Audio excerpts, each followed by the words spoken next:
इस कलिकाल में जिनको भगवान के दर्शन की इच्छा है, जिनके मन में ये लालसा है कि मुझे भी भगवान की झांकी का दर्शन हो, उसको इधर उधर कहीं भी ठोकर खाने की आवश्यकता नहीं है।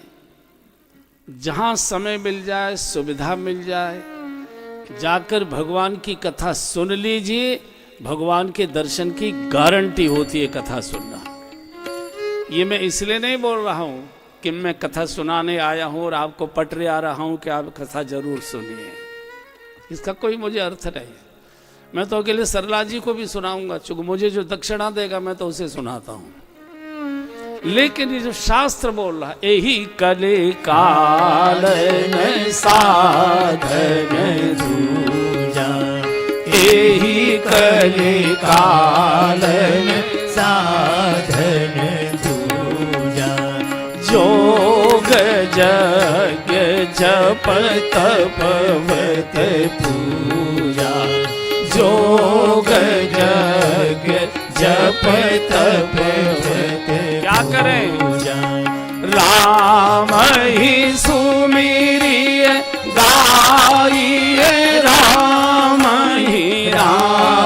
ही सुमिरिय गाइए, राम ही संतत सुनिए, राम गुण गावे, संतत सुनिए, राम गुण गावे। हाजी एही कले कालन साधन दूजा, एही कले कालन साधन दूजा। जिस कलयुग में हम और आप बैठे, यही कलिकालन साधन दूजा। भगवत प्राप्ति का कोई दूसरा साधन नहीं है। ये मानस की निचोड़ है, अंतिम चौपाइयां हैं ये। और बोल दिया कौन से योग, यज्ञ, जप, तप, व्रत, पूजा, इनका निषेध नहीं किया। लेकिन जब सोफे पर बैठकर कॉफी पीते पीते भगवान मिल सकते हैं तो काहे को शरीर तोड़ा जाए। ये योग का युग नहीं है बंधुओं। पूज्य डोंगरे जी महाराज कहा करते थे, ये भोग का युग है। और भोगी अगर योगी बनने का प्रयत्न करेगा, रोगी हो जाएगा। हाँ, योग व्यायाम कर सकते हैं, शरीर को हिलाने डुलाने का। पूज्य बाबा जी महाराज का वो व्यायाम है। योग कहते भगवान से जुड़ना, ये संभव नहीं है, हो ही नहीं सकता। योग जैसे हर मौसम के कपड़े अलग प्रकार के होते हैं, जैसे हर मौसम का भोजन अलग प्रकार का होता है, ऐसे ही हर मौसम का भजन भी अलग प्रकार का हो। जिस मौसम में हम और आप निवास कर रहे हैं, कलयुग के मौसम में, योग करना बहुत कठिन, योगियों से भी नहीं होता। जो हिमालय की कंदराओं में बैठे हैं उनके भी बस की बात। योग यज्ञ करना और कठिन हो गया। संस्कृत का अध्ययन नहीं है, वेद मंत्रों का कोई ज्ञान नहीं है, विध विधान आता नहीं है। बच्चों को रोटी चुपड़ने के लिए घी नहीं है, 3,500-4 हज़ार रुपये किलो का घी है, वो भी नकली है।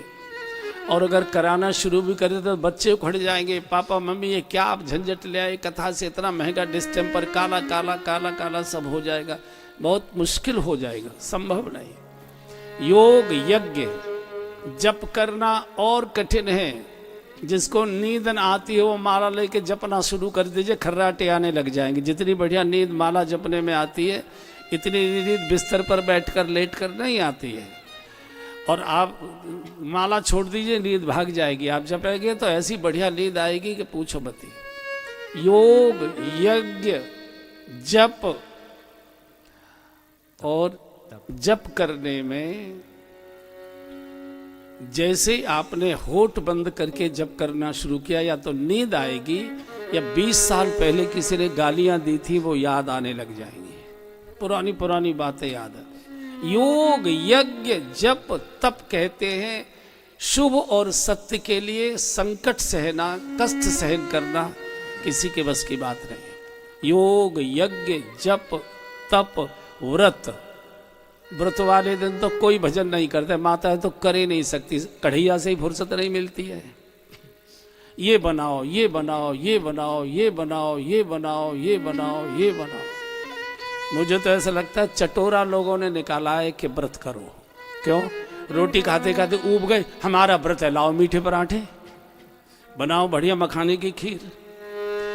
तो ये इस मौसम के भजन नहीं है। योग, यज्ञ, जप, तप, व्रत हमने देखा है। भगवान श्री कृष्ण रात के 12 बजे प्रकट होते, आदमी 8 बजे सो जाता है कि थोड़ी देर सोचू, जागेगा तो खाने की इच्छा होगी। इतनी चीजें सवेरे से कढ़ाई भर भर के बनना ही है, ये पाग वो पाग, ये तो आदमी सोता है। तो इस युग का ये भजन है, योग, यज्ञ, जप, तप, व्रत, पूजा। यहाँ जितने बड़े लोग बैठे, कोई अपने हाथ से पूजा करता है, ठाकुर जी को नहलाता धुलाता है। जैसे हमने बाकी काम के लिए रख रखे, पोछा लगाने के लगे, रसोई बनाने के लगे, गाड़ी चलाने के लगे, पूजा करने के हमें पंडित जी रख रखे। और पंडित जी पूजा करें, इसमें कोई बुराई नहीं है, चूंकि हमको विधि विधान नहीं आता है। लेकिन पंडित जी पूजा कर रहे हैं, बैठ तो सकते हैं कुर्सी पर, सोफे पर मूढ़ा डालकर। हम दर्शन तो पूजा का कर ही सकते हैं, हम पर चूंकि मोबाइल से ही फुर्सत नहीं है, करें कैसे? पंडित जी ठीक से पूजा किया करो। और तुम क्या कर रहे हो भाई? तुम क्या कर रहे हो भाई? नौकर को क्या लेना देना है? उसे 500-1000 रुपए देते हैं, अब उसको 10 घरों की पूजा निपटानी है। तो जैसे हमारे यहाँ काम निपटाया जाता है, पंडित जी पूजा निपटाते हैं। माँ जी आप ही क्या, नहीं मुझे 10 घरों की पूजा निपटानी है। तो ये आचार्यों को मालूम था। फिर क्या करें? बोले राम ही सुमिरिये गाई,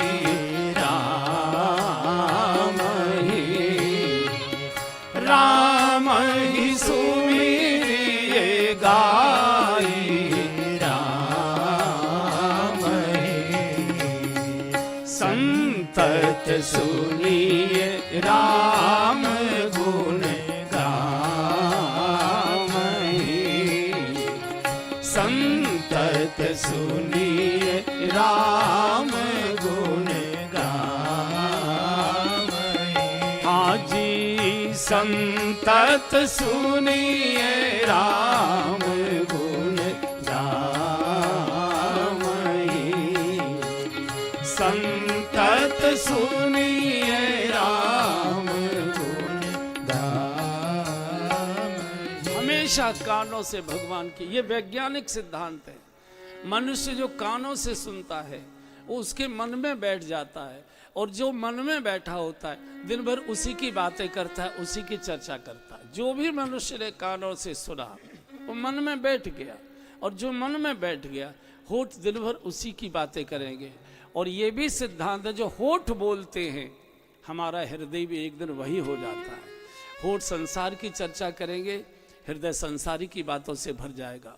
होठ राजनीति की चर्चा करेंगे, हृदय राजनीति की बातों से भर जाएगा। होठ व्यापार की चर्चा करेंगे, हृदय व्यापार की बातों से भर जाएगा। और होठ भगवान की चर्चा करेंगे, हृदय भगवान की बातों से भर जाएगा। ये सिद्धांत है जो सुन के जाएंगे। आज कथा में सुना, पहली बार सुना, कथाएं तो बहुत सुनी, लेकिन आज एक नई बात सुनी, आप इसी की चर्चा करेंगे। और जिसके होठ चर्चा करते हैं हृदय वैसा ही होता है। इसलिए नहीं कह रहा हूं कि मैं आया हूं इसलिए आप कथा सुने। कथा इस कलयुग का एकमेव अगर कोई भजन है तो भगवान की कथा।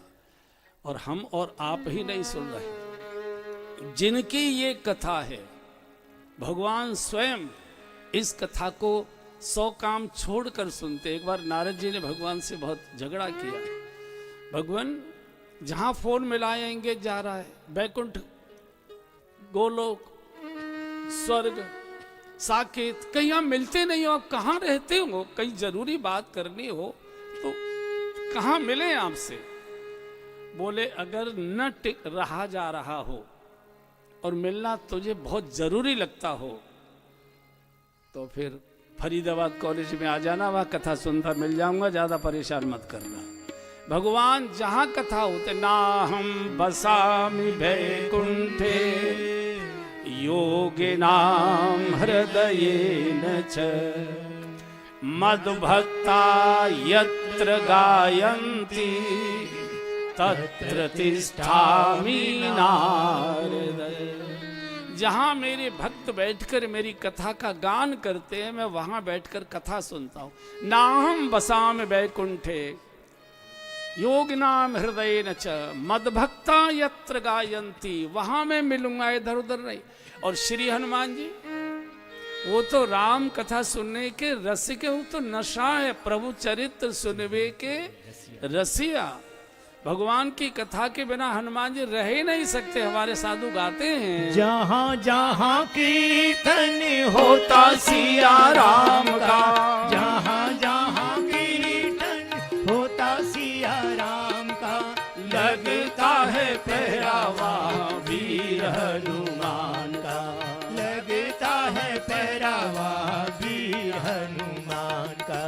जहाँ जहाँ कीर्तन होता सिया राम का, जहाँ जहाँ कीर्तन होता सिया राम का, लगता है पहरावा वीर हनुमान का, लगता है पहरावा वीर हनुमान का।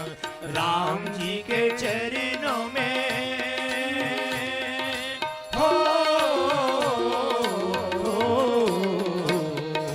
राम जी के चरणों में इनका ठिकाना।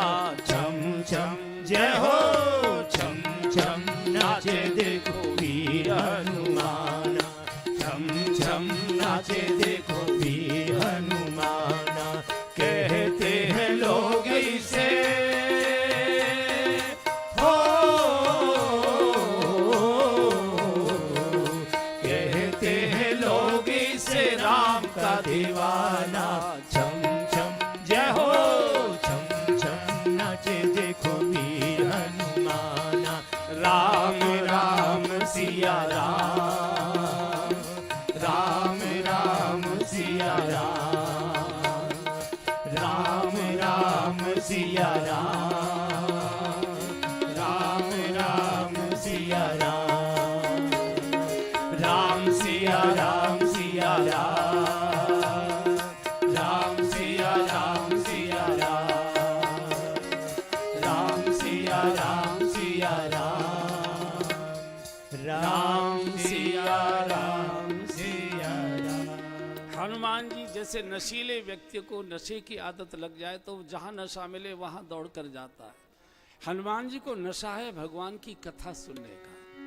जहां भी कथा हो, प्रभु चरित्र सुनवे के रसिया, राम लखन सीता मन बसी।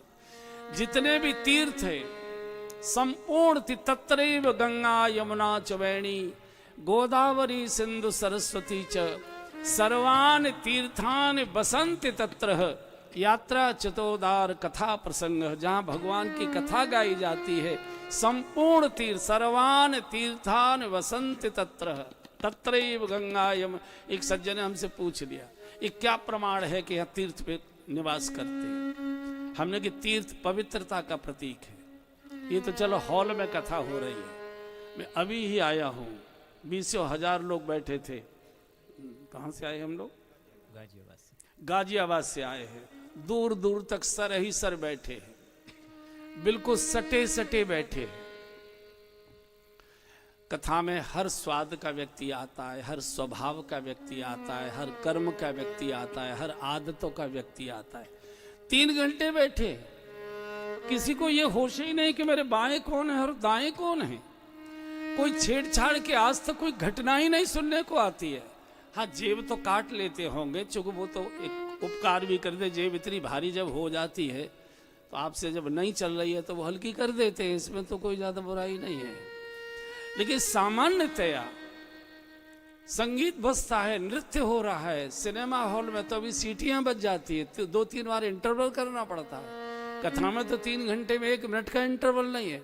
लेकिन इस घोर कलिकाल में मंदिरों में भी कोहनी चल जाती है, धक्के मार देते हैं। कथा में आपको कहीं कोई अश्लील घटना आज तक सुनी हो तो हमको बताइए। होश ही नहीं है वहां, किसी को देह का भान ही नहीं है। चूंकि शरीर बैठा दिखाई देता है कि पंडाल में बैठा है, लेकिन व्यक्ति का मन वहां बैठा है जहां की कथा चल रही होती है, जो विषय चल रहा होता है, जो प्रसंग चल रहा होता है। तो जब भगवान के दर्शन में ध्यान डूबा हुआ है तो देह का तो ध्यान ही नहीं है। तो ये सबसे बड़ी समाधि है कथा सुनना, इससे बड़ी कोई समाधि नहीं है। 3 घंटे न घुटने में दर्द आएगा आपको, न वॉशरूम जाने की याद आएगी। हजारों लोग डायबिटिक बैठे होते कथा में 3 घंटे में, वैसे घर में बैठे तो 4-5 बार वॉशरूम जाएंगे, एक बार भी व्यक्ति जाता नहीं है। क्यों? क्योंकि देह के ऊपर चला गया, वो देह में है ही नहीं, वो भगवान में डूबा हुआ है, भगवान के दर्शन में खोया हुआ है। तो इस कलिकाल में बाकी उनका मैं निषेध नहीं कर रहा हूं, जब आराम से भगवान मिल सकते हैं, कष्ट उठाकर करना है तो सतयुग में जन्म ले लीजिए। कलयुग में तो केवल कलयुग केवल नाम आधारा, कलयुग केवल नाम आधारा, सुमीरी सुमीरी नर उतरहि पारा, सुमीरी सुमीरी नर उतरहि पारा, हाजी सुमीरी सुमीरी नर उतरहि पारा, सुमीरी सुमीरी नर उतरहि पारा। कानों से कथा सुनो और मुख से भगवान के नाम का सुमिरन करो, यही कलयुग का भजन, और कोई दूसरा भजन नहीं। सब तीर्थ मैंने शायद पहले सुनाया होगा। पंढरपुर महाराष्ट्र में, पंढरपुर एक बड़ा भारी तीर्थ है, विठ्ठलनाथ भगवान का वहाँ प्राकट्य हुआ, दर्शन हुआ। आप कभी जाइए, जीवंत जीवंत मूर्ति है। तो वहाँ संत एकनाथ जी महाराज कथा सुनाया करते थे। तो कथा में सभी प्रकार के लोग आते हैं सुनने के लिए। 3 बूढ़ी माताएं एक तरफ आकर बैठा करती थी, तीनों बड़ी धवल वेश धारण किए हुए बुजुर्ग थी, बैठती थी। आपने कई वक्ताओं को देखा होगा कि जो अच्छे सुधी श्रोता होते हैं वो उनकी ओर इशारा करके, उनको इंगित करके कथा करते हैं। आपने देखा होगा कई वक्ताओं को, कोई खास व्यक्ति बैठे होते तो उनकी ओर वो इंगित करके कथा कहते। वो 3 माताओं की ओर वो इंगित करके अपने ध्यान को वो कथा सुनाए। उसमें सभी तरह के लोग, तो एक तो 3-4 शैतान लड़के थे, वो भी कथा सुनने आए। देखे तमाशा क्या हो रहा है। देखा कि महाराज जी जब जो भी कथा सुना रहे हैं वो 3 माताओं की ओर इशारे कर करके ही सुना रहे, मतलब उन्हीं की ओर ही ध्यान देकर सुना रहे। तो समझ गए, में विचार आया कहाँ से आती है, कौन है, क्या है। तो एक दिन वो कथा पूरी हो गई, कथा ने विश्राम लिया, तो तीनों माताएं जाने लगी। तो थोड़ी दूरी बनाकर कि इनको पता न लगे कि हम इनका पीछा कर रहे हैं, किस घर से आती हैं, कौन है, क्या है, ये पता करने के लिए। तो पीछे पीछे 3-4 लड़के चले, चलते गए चलते गए चलते गए। वो इलाका बहुत वनांचल का है, तो जंगल में प्रवेश कर गए। तो इनको हो गया तय कि इनको शायद अंदाज आ गया कि हमने और बाबा की इनकी बातें जान ली है, पहचान ली, इसलिए हमको भ्रमित करने के लिए जंगल में जा रही है, फिर अपने घर चली जाएगी। ये भी पीछे था। तीनों गोदावरी में प्रवेश करी। अब तो इनको और पक्का हो गया कि ओहो, इनको ऐसा लग गया कि अब हमारी बात खुल गई, तो आत्महत्या के लिए इस नदी में प्रवेश करी और डुबकी लगा ली। बहुत देर बैठे रहे, बहुत देर बैठे रहे, वो निकली नहीं। तो पक्का हो गया कि गई और कहीं बह गई या मगर ने खा लिया, क्या हुआ क्या। अगले दिन तीनों ये लड़के फिर कथा में ये देखने आए कि वे नहीं आई, तो आज चर्चा क्या होती है उनके बारे में कि क्यों नहीं आई, रोज आती थी, आज क्यों नहीं आई। देखा तो तीनों माताएं फिर वहीं अपने आसनों पर बैठी। अब तो इनका माथा चकरा गया। कथा पूरी हुई, फिर चली। इन्होंने आगे से रास्ता रोक लिया, दौड़ के गए आगे और तीनों के पैर पकड़ लिए। बोले माता जी, कल हमारे मन में ये बहुत विकार आया हुआ था और इसके कारण से हमने आपका पीछा किया, और हमारी आंखों के सामने आप तीनों ने गोदावरी जी में डुबकी लगाई। कई घंटे हम बैठे रहे। इतनी देर लाश पानी में नहीं रुकती है, पानी थोड़ी देर के बाद लाश ऊपर आ जाती है। आज फिर आप कथा में, आप हैं कौन? एक ने कहा बेटा मैं गंगा हूं। ये नर्मदा है मेरी छोटी बहन, ये मेरी और छोटी बहन गोदावरी है। दुनिया आती है हमारे अंदर स्नान करने, सारे पाप हमको डाल जाती है और हम अपने पापों को धोने के लिए संत के चरणों में बैठकर कथा श्रवण करते हैं। इससे हमारे पाप दूर हो जाते हैं, पाप धुल जाया करते हैं। सारे तीर्थ तीर्थ सकल तहाँ चले आवे, तत्रैव गंगा यमुना चवैणी गोदावरी सिंधु सरस्वती च सर्वान तीर्थान बसंत तत्र यात्रा चतोदार कथा प्रसंग। इस कलयुग का एकमेव भजन है। कानों से भगवान की बातें सुनिए और होठों से भगवान की बातें करिए, माने भगवान का नाम लीजिए। जो भी नाम लेना हो, कई लोगों ने भ्रम पैदा कर दिया है कि एक ही नाम में निष्ठा चाहिए। बिल्कुल गलत कहते, वो नाम की महिमा ही नहीं जानते। जिस भगवान के सहस्र नाम है, गोपाल सहस्र नाम है, विष्णु सहस्र नाम है, राम सहस्र नाम है, जिस भगवान के 1000 नाम है। अच्छा, मेरे सामने आप सब गृहस्थी बैठे हो, एक छोटा सा घर में बालक है, तो उसको बाबा किसी और नाम से बुलाते हैं, उसकी दादी किसी और नाम से बुलाती है, उसकी माँ किसी और नाम से बुलाती है, उसके पिताजी किसी और नाम से बुलाते हैं, उसके दोस्त किसी और नाम से बुलाते हैं। स्कूल में उसका कोई और नाम लिखा हुआ है, व्यक्ति एक ही है ना। तो इसलिए कोई भी नाम लीजिए, सभी नाम भगवान के हैं, वो सुनता है। उठते बैठते सोते जागते खाते पीते चलते फिरते जो भगवान का नाम जब आ जाए ले लीजिए, भूल जाइए, चिंता मत करिए, वो प्रभाव देता ही है। हाथ जोड़कर बिजली के तार को छुओगे तो भी झटका मारेगी और गाली देकर छुओगे तो भी झटका मारेगी, वो पूरा अपना काम करेगी। डॉक्टर औषधि देते हैं, ये नहीं कहते कि मंदिर में जाकर दवाई खाओगे तभी फायदा होगा। डॉक्टर साहब कहते हैं एक बार टैबलेट पेट में चली जानी चाहिए, निश्चित रूप से लाभ होगा। ऐसे ही कलयुग का भजन है। उठते बैठते भाव कुभाव अनक आलस हो, नाम जपत मंगल दिसिदस हो, विवशो राम नाम जे कहि, जन्म अनेक रचित अगदहि। और कई साधुओं ने कह रखा है कि एक ही नाम में निष्ठा चाहिए, वो नाम की महिमा ही नहीं जानते। नाम में निष्ठा चाहिए, एक नाम में निष्ठा हो ही नहीं सकते।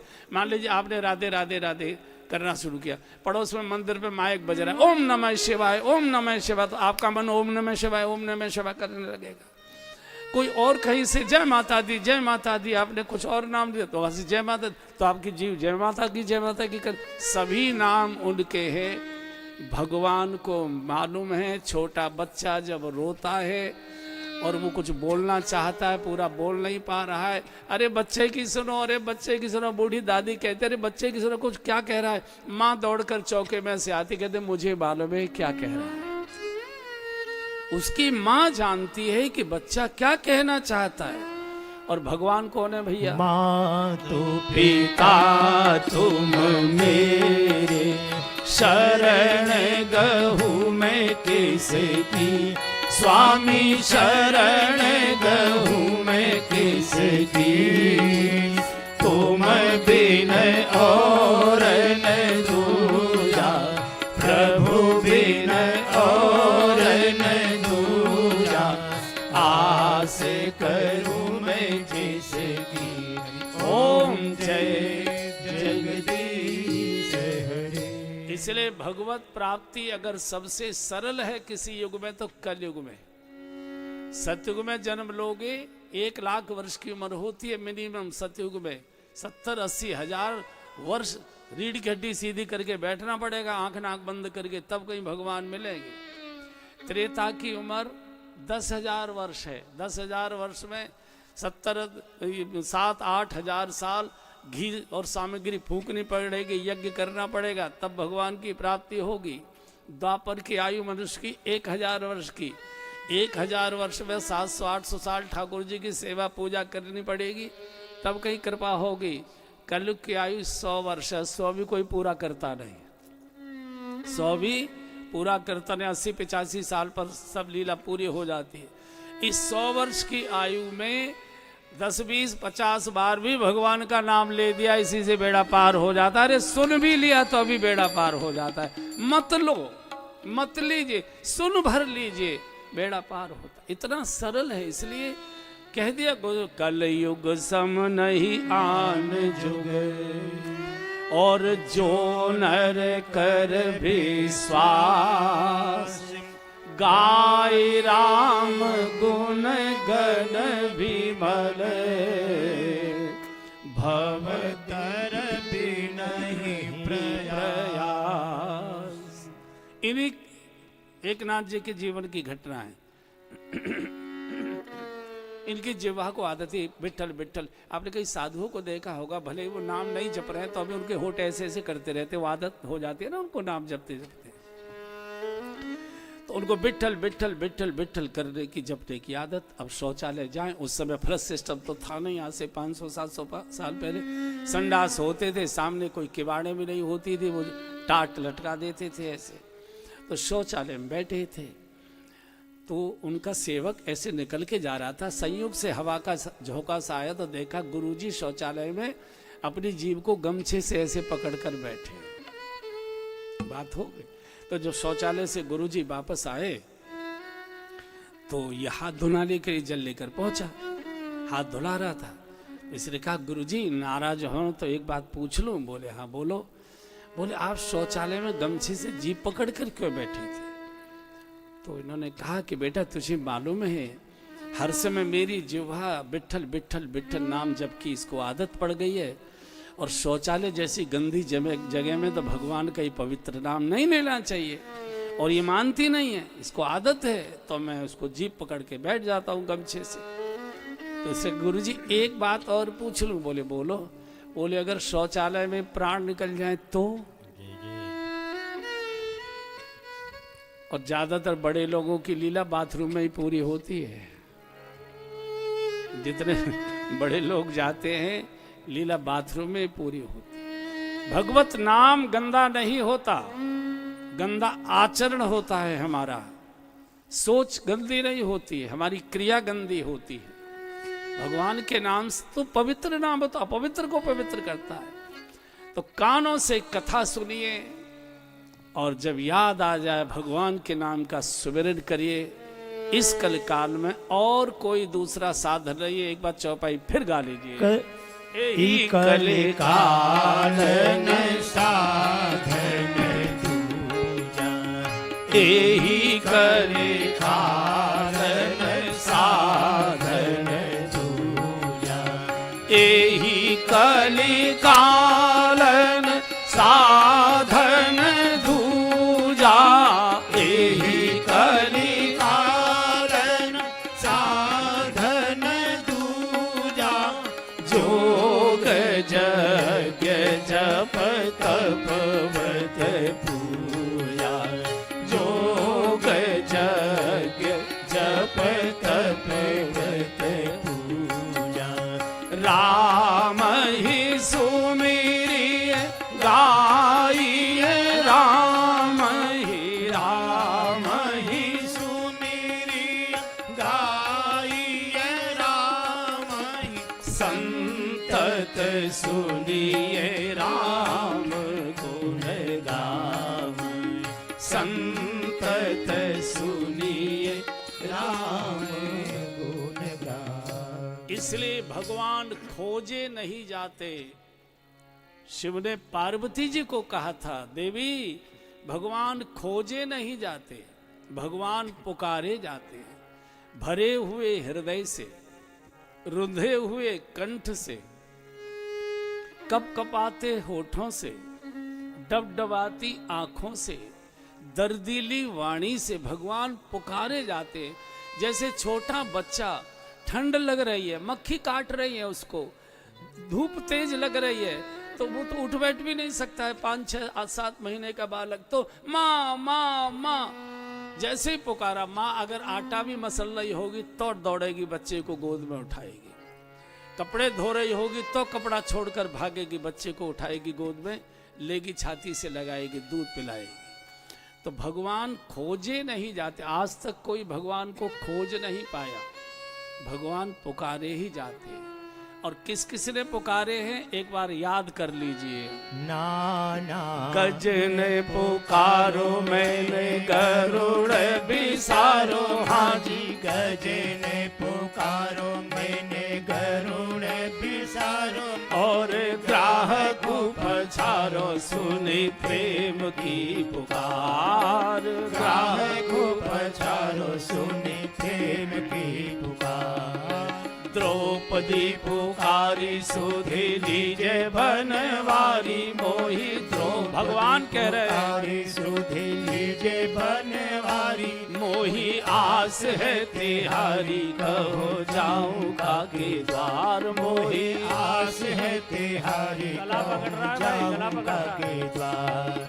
सुनी टेर नहीं करी देर मैंने, सुनी टेर नहीं करी देर मैंने तुरंत ही चीर बढ़ायो बढ़ायो, नाना तीन चायो भक्तन के मोहे। भगवान बोले